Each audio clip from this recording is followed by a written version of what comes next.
నమస్కారం. జై శ్రీమన్నారాయణ.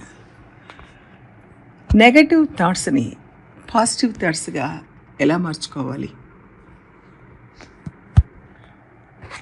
చూద్దాం.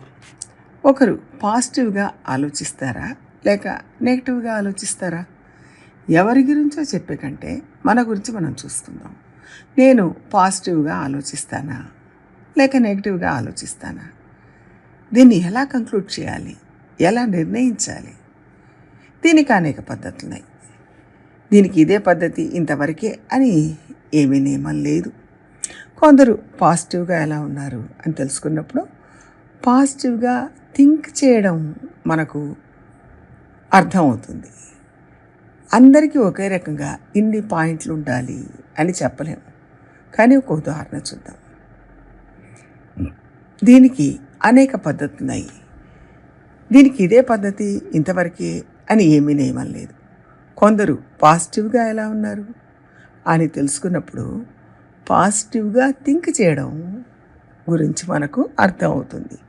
అందరికీ ఒకే రకంగా ఇన్ని పాయింట్లు ఉండాలి అని చెప్పలేము. కానీ ఒక ఉదాహరణ చూద్దాం. నెగటివ్ థింకింగ్ అంటే ఏమిటి? నేను కష్టపడుతున్నాను, నేను నిజంగా కష్టపడుతున్నాను అని చెప్పడం నెగటివ్ ఎలా అవుతుంది అని మీరు అడగచ్చు. నేను కష్టపడుతున్నప్పుడు నేను సంతోషంగా ఉన్నాను అని ఎలా చెప్పగలను? అలా చెప్తే అది వాస్తవం కాదు, అబద్ధం అవుతుంది కదా అని ఒకరు అన్నారు. కష్టపడేటప్పుడు సుఖంగా ఉన్నాను అని ఎవరు చెప్పలేరు. నేను కష్టపడుతున్నాను అని చెప్పడమే ఒక రిలేటెడ్ టర్మ్, ఫిక్స్డ్ వర్డ్ కాదు. దీనికి ఏదైనా ఒక శాస్త్రం కానీ, చట్టం కానీ, స్కేల్ కానీ ఉందా?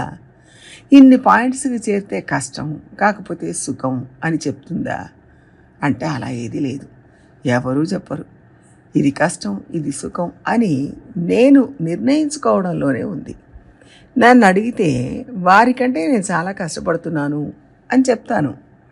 అదే ఇంకొకరిని అడిగితే నాకంటే వాళ్ళే కష్టపడుతున్నామని చెప్పుకుంటారు. అంటే దీన్ని డిఫైన్ చేయడం కుదరదు. అందుకని నేను కష్టపడుతున్నాను అని చెప్పినప్పుడు ఇంకొకరి కష్టంతో పోల్చి చెప్పడమే అవుతుంది.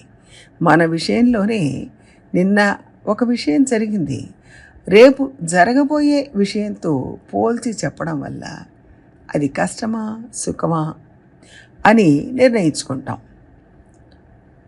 ఒకరు జీవితంలో కష్టపడ్డారు అనుకుందాం. ఎంతకాలం కష్టపడ్డారు? 6 నెలలుగా కష్టపడ్డారు. అమ్మో, 6 నెలలుగా కష్టపడుతున్నారు, అది నిజంగా కష్టం కదా అనిపిస్తుంది.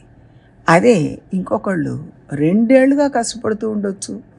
వాళ్ళు ఏమనుకుంటారంటే 6 నెలల కష్టం పెద్ద కష్టమేం కాదు, మేము 2 ఏళ్ళుగా కష్టపడుతూ ఉన్నాం అంటారు. ఇదే మనిషి ఇంకొక సందర్భంలో 2 ఏళ్ళు కష్టపడితే అప్పుడు 6 నెలలే కష్టపడ్డాను, ఇప్పుడు 2 ఏళ్ళు కష్టపడుతున్నాను అని చెప్పచ్చు. అలాగే ఒకరికి బాగా తలనొప్పి వచ్చింది, చాలా కష్టపడుతున్నారు. ఒక వారం తర్వాత ఇది తగ్గిపోయింది. అప్పుడు కడుపు నొప్పి వచ్చింది. అయ్యో, కడుపు నొప్పి చాలా బాధగా ఉంది, ఆ తలనొప్పి వచ్చినప్పుడే నయం, ఇంత బాధ అనిపించలేదు అనుకుంటారు. వారికే ఇంకో వారం తర్వాత చలి జ్వరం వచ్చింది, ఆ తర్వాత గొంతులో నొప్పి వచ్చింది, అది ఇంకా భయంకరంగా ఉండొచ్చు. అప్పుడు ఈ బాధని భరించలేను, చాలా కష్టంగా ఉంది అనుకుంటారు. ఇవన్నీ ఒకదానితో ఒకటి పోల్చి చెప్పడమే. కాబట్టి కాలం, సమయం, అనుభవించే వ్యక్తి, వయస్సు, ఇలా ఒకదానితో ఒకటి పోల్చి చెప్పగలుగుతాం. కానీ అబ్సల్యూట్గా కష్టం అంటే ఇది, సుఖం అంటే ఇది నేను చెప్పలేము. అందుకనే చెప్తున్నాను, అలా పోల్చి చెప్పుకునేటప్పుడు మనం ఎలా ఆలోచించాలంటే మనమే ఇంతకంటే ఎక్కువ కష్టపడ్డ కాలాన్ని గుర్తు చేసుకోవాలి. అలాగే ఇంకొకళ్ళ కష్టంతో మన కష్టాన్ని పోల్చుకున్నప్పుడు ఇది పెద్ద కష్టం కాదు, వాళ్ళ పాపం ఇంతకంటే ఎక్కువ కష్టపడ్డారు అనుకోవడం తప్పు కాదు. అది పాజిటివ్ థింకింగ్ అవుతుంది. అలా కాకుండా మనకు కష్టం వస్తుందేమో అని భయపడడం, అది కూడా పోనీలే అనుకోవచ్చు. వచ్చినట్టుగానే ఊహించుకోవడం, బాధపడడం, అమ్మో నేను ఇక భరించలేను అని గోలకెత్తడం, అలా చేయకూడదు. నెగటివ్ థింకింగ్ అంటే అదే.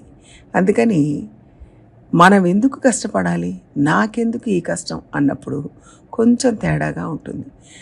మనకు శరీర ఉష్ణోగ్రత 98.6 డిగ్రీలు ఉండాలి, అలాగే షుగర్ ఇంత ఉండాలి, బీపీ ఇంత ఉండాలి అని ఒక స్కేల్ నిర్ణయం చేశారు. దాన్ని ఆధారం చేసుకొని అంతకంటే ఎక్కువైందంటేనో తక్కువైందంటేనో చెప్తారు. నార్మల్గా లేదు అంటారు. ఇంత ఉంటే స్టాండర్డ్ అని చెప్తారు. అంటే ఒక స్టాండర్డ్ పాయింట్తో పోల్చి ఎక్కువ లేక తక్కువ అయిందని చెప్పడం జరుగుతుంది. కానీ మనిషి జీవితంలో కష్టానికి స్టాండర్డ్స్ ఫిక్స్ చేయడం సాధ్యం కాదు. కష్టానికి స్టాండర్డ్ లేదు, సుఖానికి స్టాండర్డ్ లేదు. ఉపనిషత్తులో కూడా ఆనందాన్ని వేరే ఆనందాలతో పోల్చి చెప్పారు. అంతే తప్ప వ్యక్తిగతంగా ఏది కష్టం ఏది సుఖం అని ఎవరూ చెప్పలేరు. కాబట్టి ఈ పదాన్ని అబ్సల్యూట్గా చెప్పడం కుదరదు, పోల్చి చెప్పడం మాత్రమే చేయగలుగుతాం. మనం ఈ విషయాన్ని అర్థం చేసుకుంటే మనకు నెగటివ్ థాట్స్ రావడం తగ్గుతాయి. ఇతరులతో పోల్చుకొని మనం బాగానే ఉన్నామని చెప్పగలుగుతారు. అప్పుడు నెగటివ్ థాట్స్ బదులు పాజిటివ్ థాట్స్ మొదలవుతాయి. ఈ పద్ధతిలో ప్రయత్నం చేసి చూడాలి.